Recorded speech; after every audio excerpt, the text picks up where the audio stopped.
श्री शिवाय नमस्तुभ्यम। हर हर महादेव। दोस्तों, इस वीडियो में गुरुजी आपको बताएंगे कि जब आप बहुत मुश्किल परिस्थिति से गुजर रहे हैं तथा बहुत विकट समस्या चल रही है तो कौन से दो ऐसे स्थान हैं जहां पर बैठकर अपनी समस्या कहने से समस्या का समाधान हो जाएगा। उपाय गुरुजी से सुनिए और उसके बाद गुरुजी कुछ मुख्य बातें भी आज की कथा की बताएंगे, इसलिए वीडियो को पूरा देखना और वीडियो पसंद आने पर बेल आइकन प्रेस करना ताकि नई नई वीडियो की नोटिफिकेशन आपको मिल जाए। अब गुरुजी से उपाय सुनिए। कितनी भी विषम परिस्थिति आ जाए, कितनी भी विषम,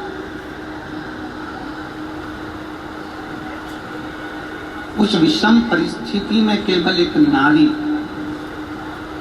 उस विषम परिस्थिति में केवल एक स्त्री, उस विषम परिस्थिति में एक स्त्री, एक नारी एक ऐसी होती है जो उस विषम परिस्थिति में, चाहे वो आपके घर की माँ हो, आपके घर की बहन हो, आपके घर की बेटी हो, आपके घर की धर्म पत्नी हो, आपके घर की बुआ हो, आपके घर की काकी हो, आपके घर की नानी हो, आपके घर की दादी हो, कोई भी आपकी विषम परिस्थिति में जब सामने विषम परिस्थिति आकर खड़ी होती है, उस जगह पर अगर कोई मार्ग ना सूझे, उस जगह पर अगर कोई मार्ग ना मिले, कोई मार्ग आपकी बुद्धि में आ ही ना रहा हो, तब घर की नारी के पास में, घर की स्त्री के पास में 5 मिनट बैठो और उनसे अपने मन की बात कहो। जरूर कोई ना कोई हल निकल कर सामने आ ही जाएगा, कोई ना कोई हल जरूर आएगा, कोई ना कोई हल आपके सम्मुख में निकल कर आएगा। और एक और बात अपने स्मरण में लीजिएगा, अगर आप घर की स्त्री को अपनी कोई बात नहीं बता सकते, घर की नारी को अपने हृदय की बात नहीं बता सकते और विषम परिस्थिति में फंसे हुए, बहुत विषम परिस्थिति, तो अशोक सुंदरी का जो स्थान होता है, देखिए थोड़ा ध्यान दीजिएगा। आप लोग एलईडी पर भी ध्यान देना और आस्था चैनल पर भी ध्यान देना। तो किस स्थान पर हम अपनी विषम परिस्थिति में अगर उसे स्पर्श कर ले, विषम परिस्थिति में अगर कोई तकलीफ की घड़ी चल रही है तो हमारा मात्र स्पर्श और थोड़ी देर वहां स्पर्श कर कर अपने मन की बात को कह देने पर भी हमारी समस्या, हमारा दुख समाप्त होता है। जैसे ये शिवलिंग है, ये जलाधारी है और सामने अशोक सुंदरी का स्थान। अब ये सामने जैसे अशोक सुंदरी का जो स्थान होता है, उस अशोक सुंदर वाली स्थान पर अपने हाथ, सीधे हाथ की 3 उंगलियां, मात्र 3 उंगलियां आप अगर स्पर्श करें और पंचाक्षर मंत्र नमः शिवाय, षडाक्षर मंत्र ओम नमः शिवाय या श्री शिवाय नमस्तुभ्यम का मात्र स्मरण करते रहे और कुछ देर उस स्पर्श करी हुई उंगली को थोड़ी देर रखने के बाद अपने हृदय से लगा के अपने मन की बात कहकर, भले आपने जल चढ़ाया नहीं चढ़ाया और अपने घर को लौट कर जाएं, वो विषम परिस्थिति टल ही जाती है, उसका समय का दुख तकलीफ नष्ट हो गई।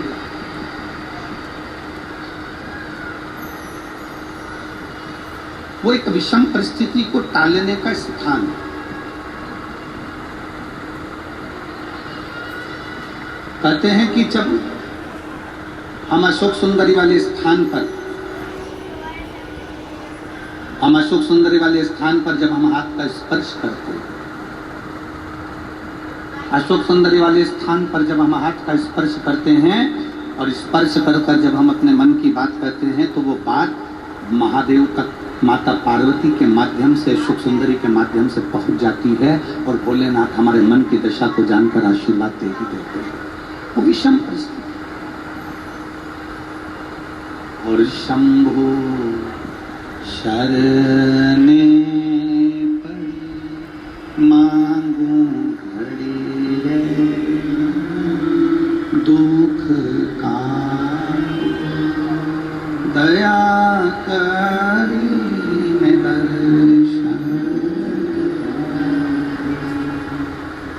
विषम परिस्थिति के समय पर भगवान शंकर को याद करना, एक विषम परिस्थिति के समय पर अशोक सुंदरी की जगह का स्पर्श करना, एक विषम परिस्थिति के समय पर बेलपत्र के वृक्ष की मिट्टी का स्पर्श करना, या विषम परिस्थिति में घर की स्त्री, घर की नारी, घर की बहन, घर की बेटी, घर की दादी, घर की नानी, घर की माँ, उसके पास में 5 मिनट बैठकर अपने मन में हो रही क्षुब्धता को, अपने मन में आ रही विषमता को प्रकट कर। विषम हमने एक बात पहले कही, आप लोगों के स्मरण में होगा, किस किसने सुना है? जिसने सुना होगा वो बताएंगे। हमने पहले कथा में कहा था कि नारी का आधा शरीर देवाधिदेव महादेव का होता है। सुना था कि नहीं सुना था?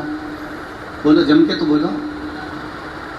सुना था ना सबने? स्त्री का, नारी का आधा जो स्वरूप है, स्त्री का आधा जो भाग है, स्त्री का आधा जो स्वरूप है, वो पुरुष का अर्थात देवाधिदेव महादेव का भाग। कई जगह पर कई लोग प्रवचन में कह देते हैं कि अपनी घर की पत्नी को कुछ मत बताओ। कई लोग कह देते हैं कि अपने घर की स्त्री को कुछ मत बताओ। कई लोग कह देते हैं अपने प्रवचन में, आपने भी प्रवचनों में सुना होगा कि घर की नारी को कुछ मत बताओ, घर की स्त्री को कुछ मत बताओ, कुछ मत बोलो, घर की स्त्री को घर आपके मन की दशा बताओ मत। कई लोग प्रवचन में ऐसा कहते हैं, पर शिव महापुराण कभी नहीं कहती। शिव महापुराण कहती है कि जब आपके मन की दशा में कुछ गड़बड़ी चल रही है, आपके हृदय को कोई ठेस पहुंच रही है, आपकी चित्त वृत्ति को आराम नहीं मिल रहा, आपको बेचैनी हो रही है, आपके हृदय को शांति नहीं है, आपके हृदय को सुकून नहीं है, तो घर में जो स्त्री है, घर में जो नारी है, उसको बैठकर अपने मन की दशा जरूर बताओ, क्योंकि वो स्त्री नहीं, उसमें महादेव का आधा अंश विराजमान है। तुम्हारे हृदय की बात को जाने।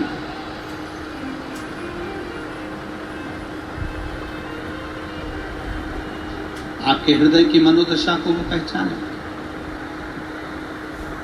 आपके हृदय की बात को वो जानने का प्रयास करे, उसको कहो।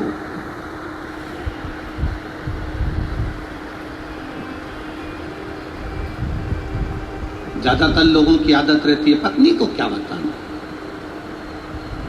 घर की नारी को क्या बताना, घर की स्त्री को क्या बताना। अगर नारी को बताएंगे, स्त्री को बताएंगे तो वो ज्यादा टेंशन में ले लेगी, और टेंशन लेगी तो मुझे भी टेंशन दे देगी। स्त्री को क्या बताना, नारी को क्या बताना, क्या? और शिव महापुराण की कथा कहती है, हलाहल जब विष आया,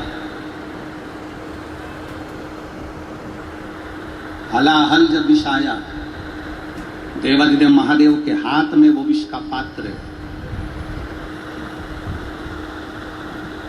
भगवान शंकर के हाथ में विष का पात्र है, और देवाधिदेव महादेव उस विष को पीने वाले थे, और पार्वती जी देख रही थी। पति का चेहरा, अपने स्वामी का चेहरा, अपने पति का चेहरा पार्वती जी देख रही थी।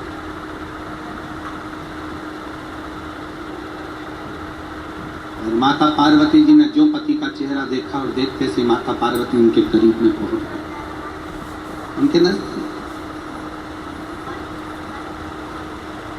उनके पास में। और माता पार्वती जी जैसे ही भगवान देवाधिदेव महादेव के नजदीक में पहुंची और भगवान शंकर के पास दौड़कर माता पार्वती जी पहुंची, दौड़कर।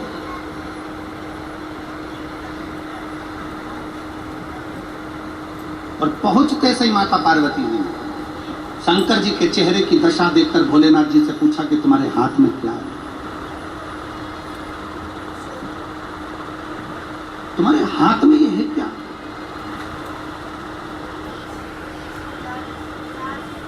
मेरा निवेदन, आस्था चैनल पर जितनी माताएं कथा सुन रही हो, भाई कथा सुन रहे हो, मेरे जीजा मेरी जीजियां कथा सुन रही हो, फेसबुक यूट्यूब पर सुन रहे हो या इस पंडाल में बैठकर सुन रहे हो, आपसे भी निवेदन, जरा विचार करिए। आपका पति, आपके घर का कोई पुरुष, आपके घर का कोई पिता, आपके घर का कोई दादा, आपके घर का कोई पुरुष हाथ में जहर की पुड़िया लेकर खाएगा तो आप मना करोगे कि नहीं करोगे? जम के तो बोलो जरा, अरे जम के बोलो जरा, करोगे ना? कि तुम जहर क्यों खा रहे हो, विष क्यों पी रहे हो, जहर क्यों, विष क्यों? ऐसी कौन सी विषम परिस्थिति फंस गई जो तुम ये विष पी रहे हो, ये जहर खा रहे हो? ऐसा हुआ क्या?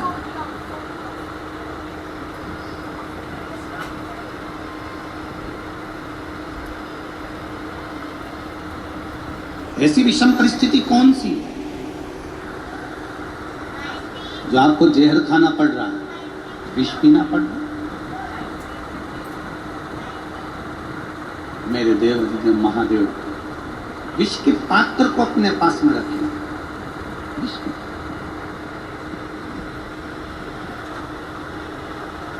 और विष का पात्र लेकर मेरे देवती महादेव बस पीने वाले हैं। और पार्वती जी उनके पास जाकर पूछ रही है, ऐसी कौन सी परिस्थिति आ गई, क्या हुआ? बाबा भोलेनाथ, आप विष पी रहे हैं, ऐसी कौन सी परिस्थिति आ गई?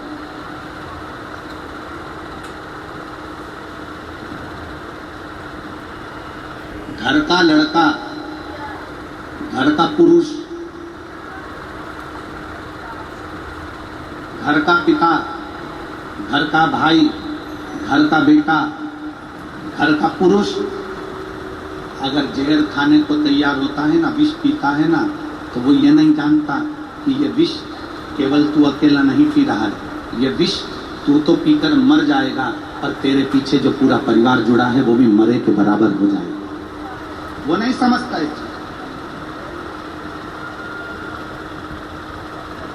वो इस चीज का स्मरण नहीं करता, वो इन बातों को ध्यान नहीं दे पाता।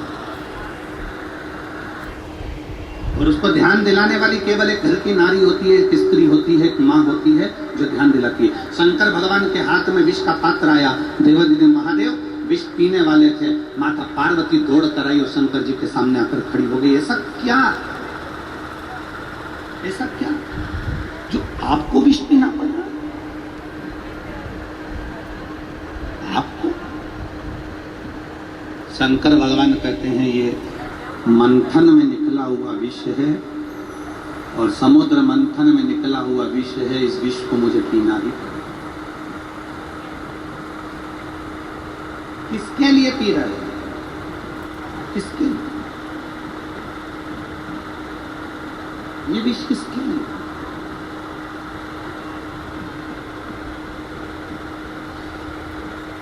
शंकर भगवान कहते हैं कि सारे देवताओं के हित के लिए, सारे संसार के हित के लिए मुझे ये विष पीना पड़ा।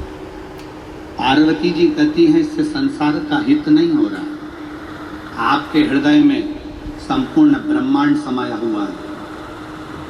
अगर आप विष पियोगे तो ब्रह्मांड में जितने भी जीव जंतु हैं, जितने जलचर हैं, जितने थलचर हैं, जितने संसार के जीव जंतु आपके हृदय में निवास करते हैं, ये संपूर्ण ब्रह्मांड जो आपके हृदय में निवास करता है, विष पीते से सारे जीव जंतु विषैले हो जाएंगे और मर जाएंगे। अगर वो विष कंठ से नीचे उतर गया तो हृदय से होता हुआ उदर में जाएगा और उदर में संपूर्ण ब्रह्मांड का भरण पोषण है, संपूर्ण ब्रह्मांड।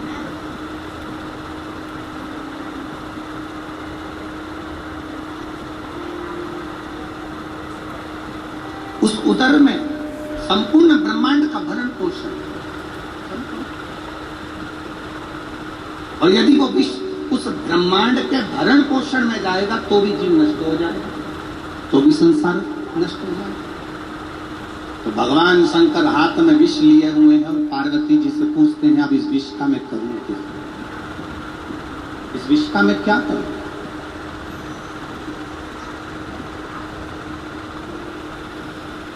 इस विष का मैं करूं तो करूं क्या? माता पार्वती जी कहती हैं आप विष पियो, मैं कंठ में बैठकर इस विष को झेल लूंगी, और कंठ में रहकर अगर मैंने विष को झेल लिया, इस विष को मैं नीचे नहीं उतरने दूंगी, क्योंकि पूरा ब्रह्मांड विषैला हो जाएगा, पूरा संसार नष्ट हो जाएगा, पूरा ब्रह्मांड, पूरा संसार।